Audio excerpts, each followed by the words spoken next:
are closed back up again so we don't have to look at this ghoulish mess.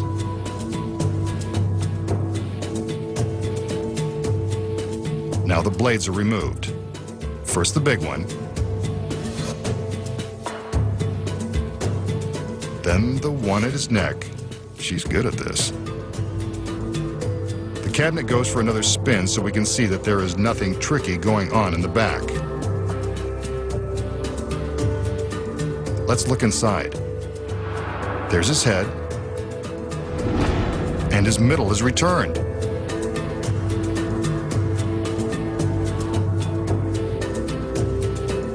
The metal fasteners are removed and the magician steps out. Still alive and showing no ill effects, just like magic. But you know there's a secret.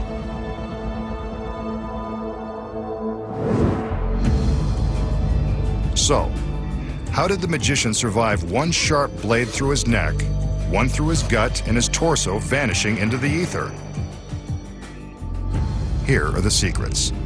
First, the magician steps into the cabinet and the doors are closed. Before the first blade is inserted, the magician has already gone to work. Hidden in the top of the cabinet is a phony head, which is flipped down into position. From this view inside the box, you can see the magician reach up to release the fake head. From the front, it looks convincing. When the assistant is sliding the blade through what we think is the magician's neck, it's simply passing just beneath this false head. Next, we see the girl slide the large blade through the magician's waist.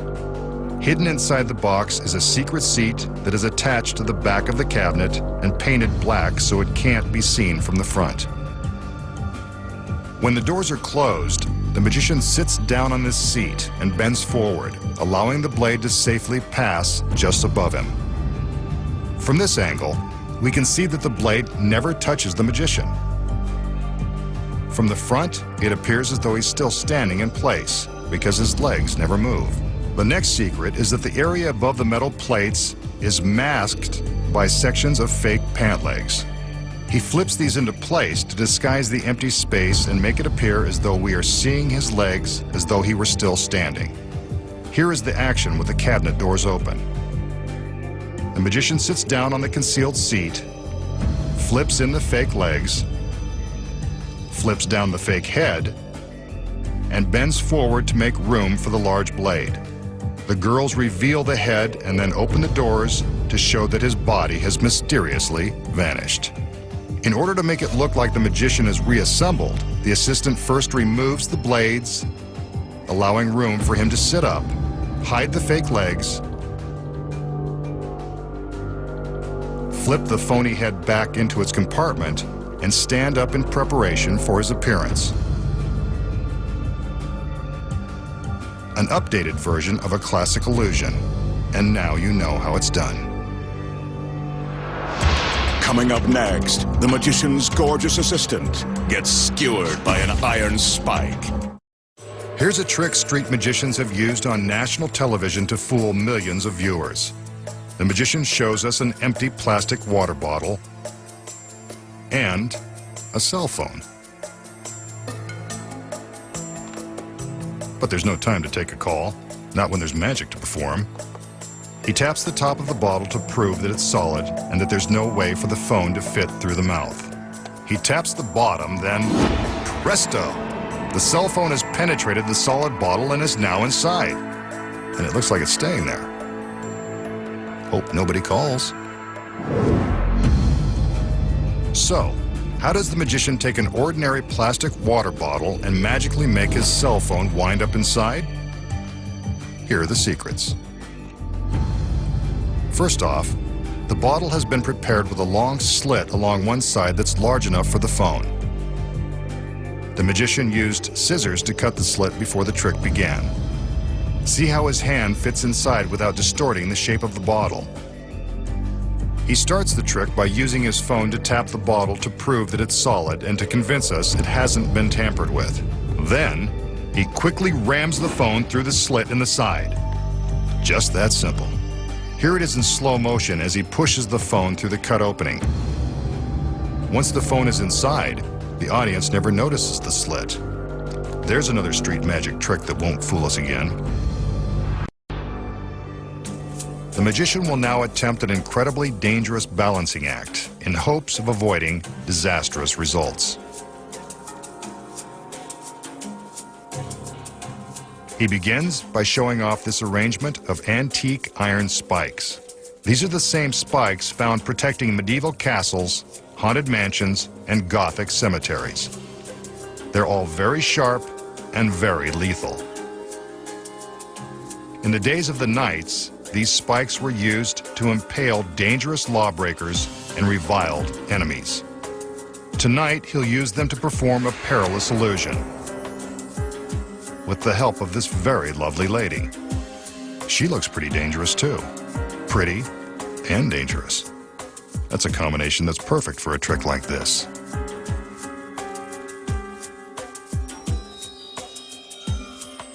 He calls in the help of 2 male assistants in the event this girl is too much for one masked man to handle.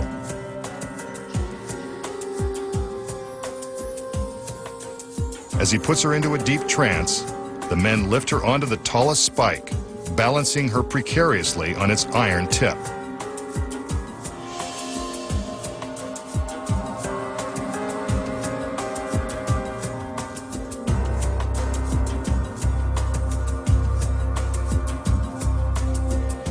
The magician continues to conjure, being careful not to let the girl slip out of her trance. Ouch! The girl has been impaled by the spike. The tip has plunged all the way through her stomach, coming out the other side. This is a case for workers' comp if she somehow survives. Still, even pierced by the stiff iron rod, she manages to look graceful and gorgeous. Maybe this was the magician's plan all along, to stab a girl in the back by magic. What did this dangerous beauty do to deserve such a painful punishment? And is she past the point of no return? Let's find out.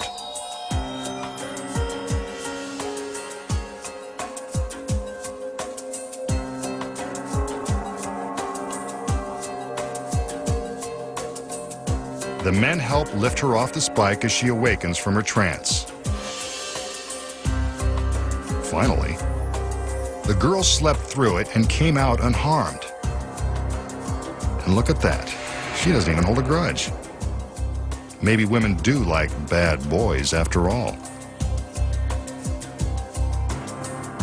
But just because she survived looking as incredible as before doesn't mean you should try anything like this at home. After all, this was just an illusion, and they know the secrets. We just saw the masked magician place his stunning assistant on the point of an iron spike and impale her.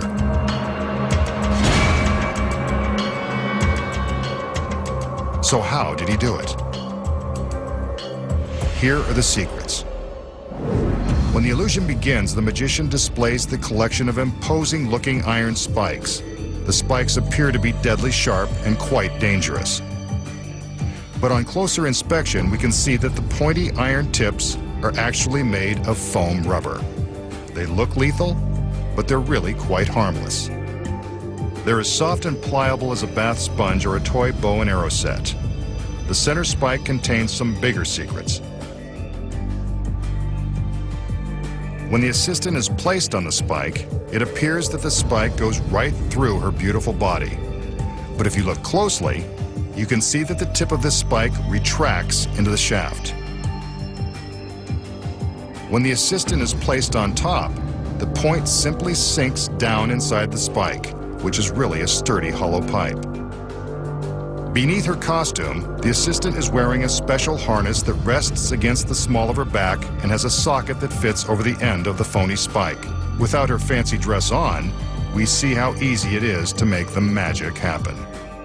When the men lift her, the magician guides the socket to the top of the spike. From this angle, we can see the moment the tip retracts and the harness attaches to the pipe. While the steel pipe and harness support her back, the girl must use her tremendous abdominal strength to keep her shoulders and legs up. This is the result of hours in the gym. Next, when the magician makes his magical gesture, the girl appears to be impaled by the spike. But how?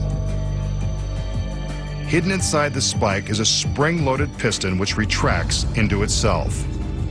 This lowers the assistant down, creating the illusion that the spike is being driven into her. See? She's actually just going for a ride as the piston slides the pipe down over itself. There is a release cable that runs from off-stage to the base of the spike. Off-stage, a stagehand controls the action. The girl is loaded onto the fake spike, and the stagehand waits for his cue. The magician motions, the stagehand pulls the cable, releases the piston, and the spike lowers the girl. If you look closely, you can even see the cable as it's pulled. We're so busy watching the girl being impaled that we don't even notice. But if the girl and the spike are lowered at the same time, how does the tip of the spike appear to puncture her stomach? The assistant has a duplicate spike tip that attaches to a magnet on the front of her harness. See? It's just strapped on. Her careful timing when placing the tip creates the illusion that the duplicate tip is actually being driven through her. As she's being positioned on the pipe, the girl removes the extra tip from a secret pocket in her costume and conceals it in her hand. Notice that she keeps her hands directly above her abdomen until the tip appears to puncture her. This is to hide the fact that she's securing the tip to the magnet. Once the piston lowers and the tip is attached, all she has to do is let her arms fall and reveal the tip. The illusion that she is impaled is very convincing. But how does the spike appear to be its original height once the girl is lifted off? A hidden pedal operates a hydraulic lift inside the pipe. It works like a dentist chair, raising the spike back up.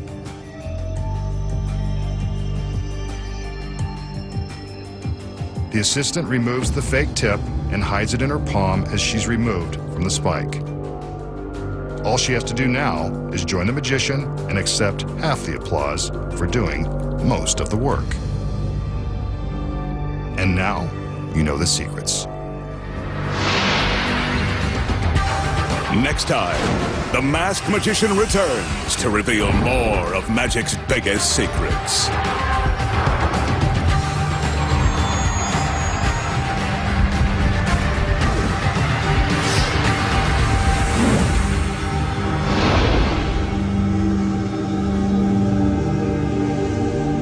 Laughs aplenty guaranteed next tonight as the comedian entertains a star-studded crowd in an audience with Billy Connolly. Then at 10, Dexter sets his sights on his next victim. And later at 11:10, after last night's 80s classic, Dan Aykroyd stars in the comedy sequel, Blues Brothers 2000.